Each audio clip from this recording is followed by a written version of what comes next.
What's going on, everybody? Welcome back to the Highlife Reel. I'm Bill Rom, I'm Josh Shapiro. and let's get us kicked off with the headliner. Headliner this week is centered around college football. So one of the topics that we had in one of our previous shows was that I felt like if Ohio State beat Wisconsin, they would end up in the college football playoff because they had a better resume. Turns out Alabama's in. Wrong. What do you think about Alabama being in? So I was watching the college selection show, and a lot of their theories were the same thing that you had, saying that with the big wins that Ohio State has had this year, even though some of their losses that they've taken that were blowouts, they showed that they're someone to be reckoned with. They're a team that should be in the Final Four. Alabama's strength of schedule this year, as we all have known, was honestly, frankly, Trash. weak. Yeah, it was weak. Trash. Yeah, so a lot of the guys thought that Ohio State deserved to be in. But at the end of the day, they weren't in. So the thing going back and forth was, is it the strength of schedule, or is it you putting the best four teams out there? And is Alabama a better team than Ohio State, which I think they are? See, but that's the thing. You can't tell me that you know that Alabama's a better team when Alabama's only team they faced that was a top 15 team was Auburn, and Auburn beat them. Yeah. So that's the only top 15 you play. Auburn beats you. Auburn had 2 losses, beats you. Auburn goes into the SEC championship game, gets smoked by Georgia, right? So now we're looking at the situation, and we're like, okay, Alabama's not in the top 3 teams in their conference. They have no wins inside the top 15. Their strength of schedule is overall weak. And then you go into Ohio State. Ohio State has a bad loss to a conference rival in Iowa. Bad. They lose to the number 2 team going into the college football playoff, Oklahoma. Right? Baker Mayfield and them come in, win the game.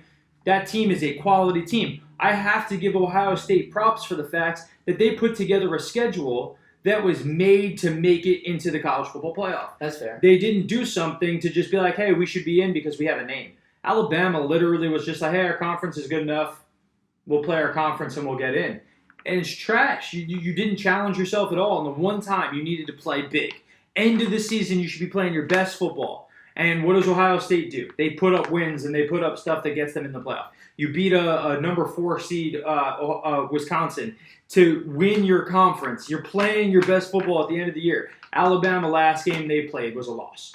Mm-hmm. And it's when you should be, hey, win and you're in the college football playoff. Lose, you're out. And they lost. I think you have to take Alabama out. You now look at it, they're going to play in the first round against Clemson, who comes in as the 1 seed. I think that Clemson looked amazing. And I don't know if Alabama's going to win. Now, Alabama's got great coaches. But this is a big test also for Clemson. If Clemson's able to pull off this victory and they win another conference championship, Clemson program has to be looked at as the best program in college football right now. Yeah. There's not a program that's better. You look back to Deshaun Watson. You look back to them winning a title. You look now into this team getting there again and being the 1 seed coming in. They're as good as any program. It's Ohio State, Alabama, and Clemson right now as the teams that make it every year. Yeah, it's interesting because Clemson, I feel like, flies under the radar a little bit. Alabama is the big boy, and I'm happy. I was happy. I was hoping they were not going to be in it because I'm tired of seeing Alabama. Yeah. I think it gets tiring for the college football playoff. Is every year Alabama's in it. Every year Alabama's in it, no matter what their record is. Like you said, again, it all goes back to the thing is a lot of what the analysts were saying was that what the committee did was actually politically not like they didn't go politically correct route, which would have been putting Ohio State in there. They felt, and everybody feels, that Alabama has better talent than Ohio State. Now, listen. That's talent-wise. That's not win-wise. So again, it goes back to the wishy-washy and the gray lines of what is more important. Is it talent? But at the same time, right? You go into any other sport, does talent win you championships? Yes, but at the same time, just because you have talent doesn't mean you make the playoffs. Right, but on paper doesn't mean anything on the field. When you're looking at college sports, though, how do you tell me that this Alabama team's got more talent when they played nobody and when they played somebody they lost? And Ohio State has big comeback win against Penn State, right? They have a win against Wisconsin.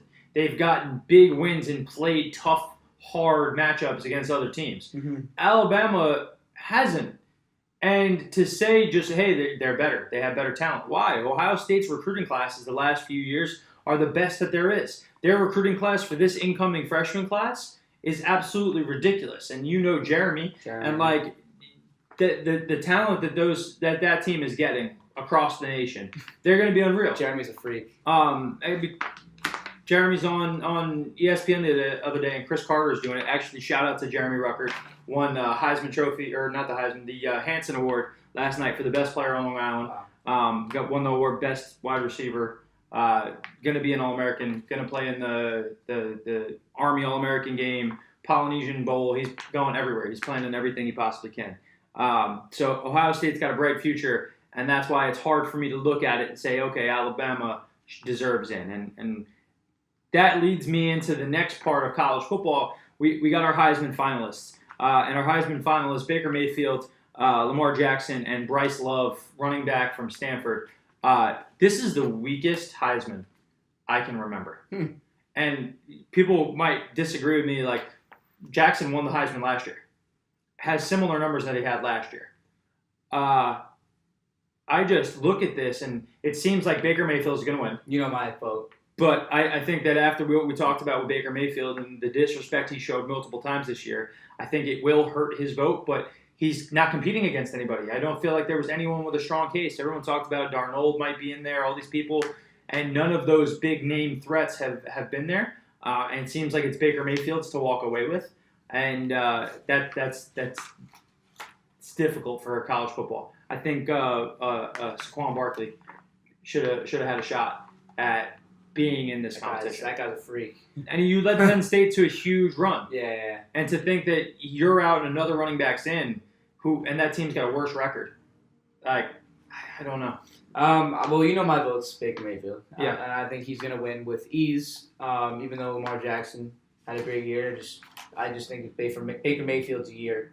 But I understand what you're saying, that it's a little tarnished. It was different when it was like comparing Tim Tebow to Baker Mayfield. In terms of the Heisman and how the award is supposed to be about, it's kind of weird to even put the two in the same award when Tim Tebow, as you know, is a totally different animal than Baker Mayfield in terms of how he handles himself on and off the field. Yeah.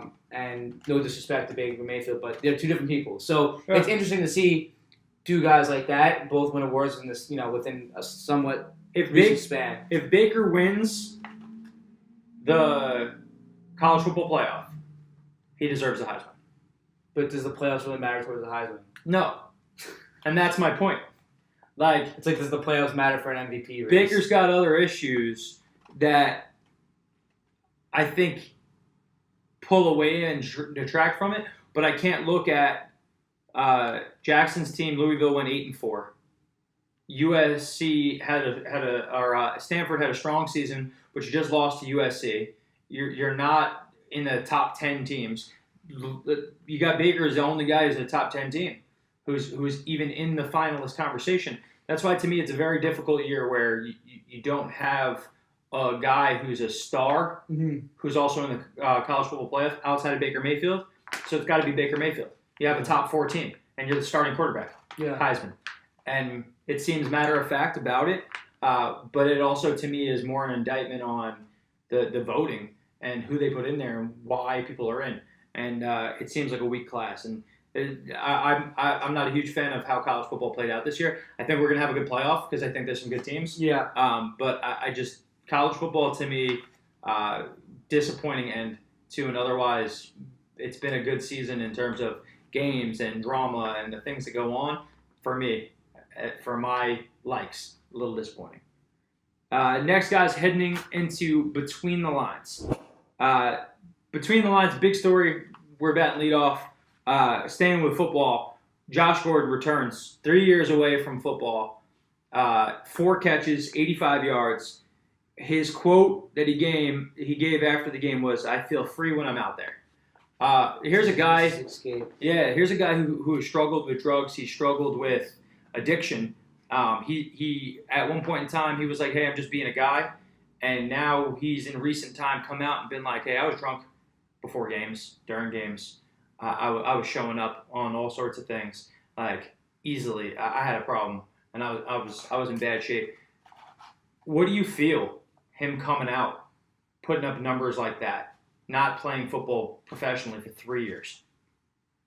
It's like almost speechless. It's kind of like it's not like you're in awe of a guy like that, but you're also like he's got pure talent. We know when he first came into the league, he became the guy very quickly. And 1,600 yards receiving as like a 23-year-old wide receiver. yeah, I mean, it's a sad, but listen, this could be a sad but triumphant story at the end of the day. If he continues to get through what he's going through and realize what he has gone through and acknowledge it, and now come back on the football field and show what he could really do to the world as a different human being. You know, like I said, it's that escape for people. Yeah. I mean, you know it as much as I know it. Playing sports our whole lives is when you step on that ball field or you get on that court, you know that, hey, like nothing else matters but what I'm doing right now. Yeah. It's, you know, it's that same feeling of just feeling like you're yourself. It reminds me of Josh Hamilton. Very much. Very similar. So Josh Hamilton, first overall pick, superstar talent. He was the Bryce Harper before Yes. Bryce Harper was Yes.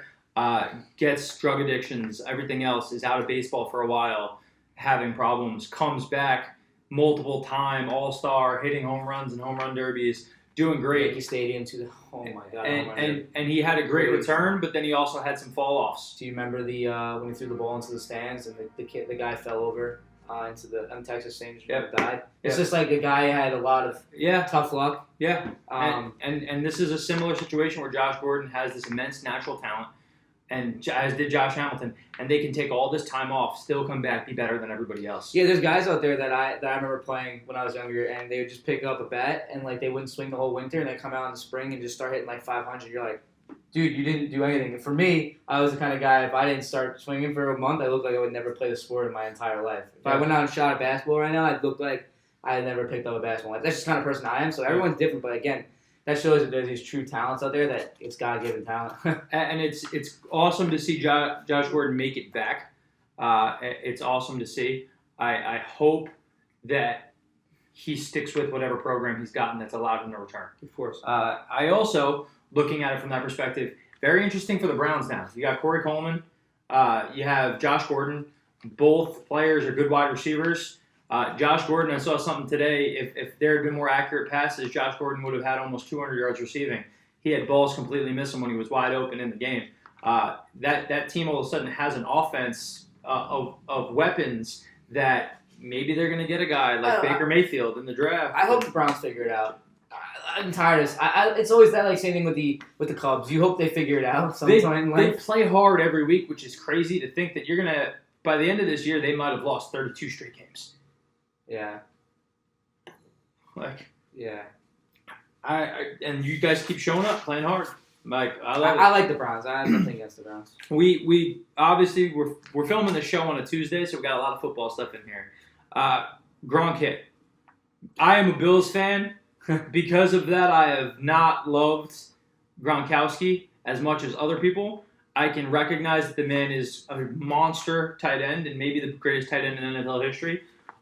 He hit Tre'Davious White after White picked off a pass, and he can say, oh, there should have been a pass interference penalty. I was just frustrated. Dude, you assaulted somebody because you were mad. And you're a 275-pound man that somebody's completely defenseless. And what the shame of it was the Bills ended up getting a 15-yard penalty. I remember that. And the Patriots have an offsetting penalty otherwise, but the Bills get penalized because one of the guys yells at the ref that it's BS, that he's not getting ejected. Bills get a 15-yard penalty, start first and 25. Like, the Patriots, I look forward to the day that Tom Brady's not there anymore. Because as a Jet fan, don't we all? It just keeps adding up how much you can sense their entitlement sometimes with things. And Gronkowski especially, you hit somebody, he's got a one-game suspension, which I think is at least justified. But it's not going to hurt them. It has no bearing on them. Yeah, I mean, Gronkowski's out there in many facets of the game. In his post-game speeches, his pre-game, what he says is very, not as someone who would be looking up to somebody. He's not somebody I would look up to as a player. The way he plays the game is very good, but his off-the-field antics are, again, if you're a parent out there, I wouldn't have my kid wanting to wear a Gronkowski jersey. See, and this is the crazy thing. You know, Gronkowski doesn't spend any of the money that he makes in the NFL. He saves it all. The only money he spends is the advertising money he gets for doing appearances and stuff like that. That's what he lives his life off. He saves the rest of the money so that he has a nest egg when he gets done. That's smart. So my man, little drops of nuggets on Gronkowski. I think there's things that I don't like about him, but there's things that I do like about him. But I think the biggest thing that I hate is just that he's a Patriot. Lastly, we have last night's game, Steelers versus the Bengals. 23 all football today. We loved football when we were setting up the show. 23-20, Steelers win, but the real talk of it, and one of the writers for LifestyleSports101.com, he wrote an article about how the NFL has this hits problem. Shazier's out, scary injury, back injury during the game. Vontaze Burfict gets lit up by Juju Smith-Schuster, the wide receiver. Guys are leading with their heads trying to take out Antonio Brown on a touchdown catch. Football needs to be physical. It's part of the game. But that rivalry has gotten to the point that it's scary what happens every time they play. Well, the thing is that I think from a TV standpoint is that you don't sometimes see really, like you said, Gronk, how big he is. These guys are physical specimens. They could physically kill somebody on this field. If you do something in the wrong way and you put your head out there, I mean, you saw he was like he put his hand behind his back, arm was spazzing out. That's looking at that, you're fearing for his life at that point. Yeah, you know, like these guys are physical specimens, and the danger that they put themselves in every single day just by playing football, to put themselves in that by doing it to them, put themselves in that much more danger by doing it to more or less themselves. Yeah, to me, it's just stupid. It's a hard thing because you start to realize, like, I was a football guy, and you realize that if you put your helmet on somebody else's helmet, you have a greater chance of dislodging the ball. And coaches teach calls a fumble, hit for fumbles, like lead with your go to the ball side with your head, and you're taught to try to jar the ball loose. And guys start saying, hey, if I go up top, I'm going to jar the ball loose. And it was 25 years of a guy learning how to do it, thinking that that's the best way to do it. It's hard to all of a sudden legislate it out. You're seeing guys be more cautious of it. I like that they have penalties that lead with it. I think that sometimes they throw a penalty out there where a guy leads with his shoulder, but his helmet clicks, and they're calling it a helmet lead, and you have to be able to decipher. But it's hard in real time to decipher what was a hit where a guy was leading with his shoulder. It's that quick. Because guys are huge. Like, you look at Gronkowski, he would have been an offensive tackle 30 years ago. And he would have been one of the biggest tackles in the game. And now he's a tight end running around catching passes, jumping 40 inches in the air and snagging balls. The guy's a freaking monster. Yeah. How do you have the refs be able to do that in real time? Shazier is that new age linebacker who's super fast, but he's small, and he's taking these collisions and he's doing this stuff. And Shazier's had injury problems coming forward. I think that the hits in the game are scarier now because we know what they can do.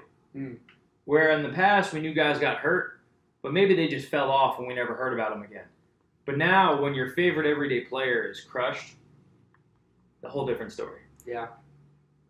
Guys, today we're just going to give you guys a rundown of our favorite moments of greatness. Check them out. Yeah. That's okay. Okay.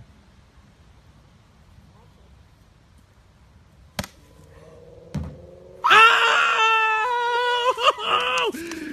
Give me 5! Calvin! You did it! Oh, yeah!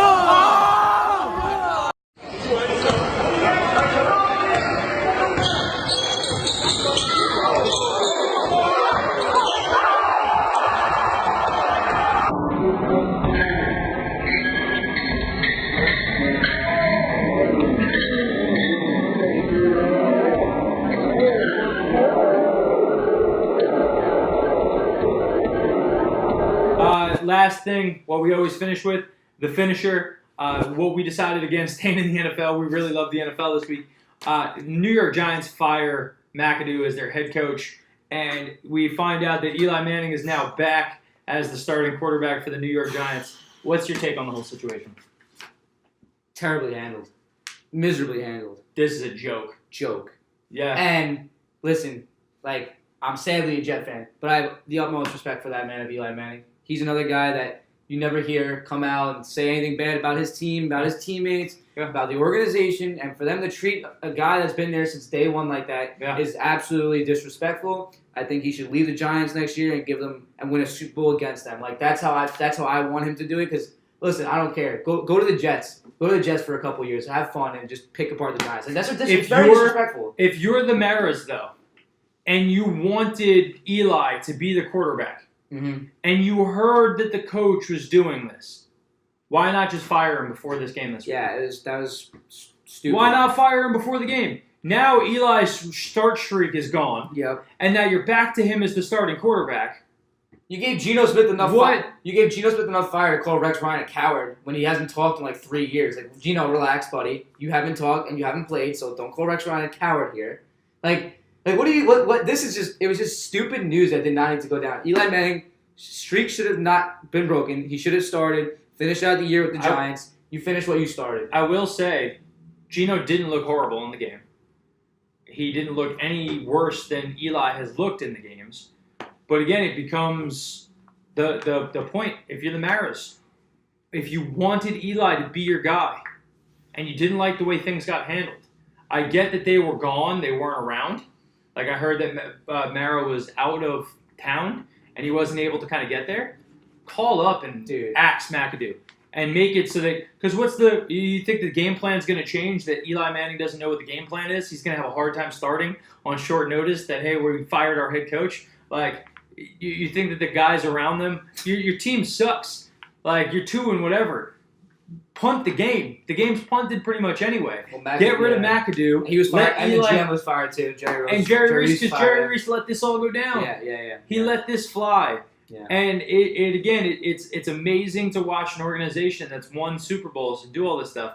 And you and me are fans of teams that have shown ineptitude over the last X amount of years. To watch them completely pooch this horribly with a Hall of Fame level quarterback. Yep.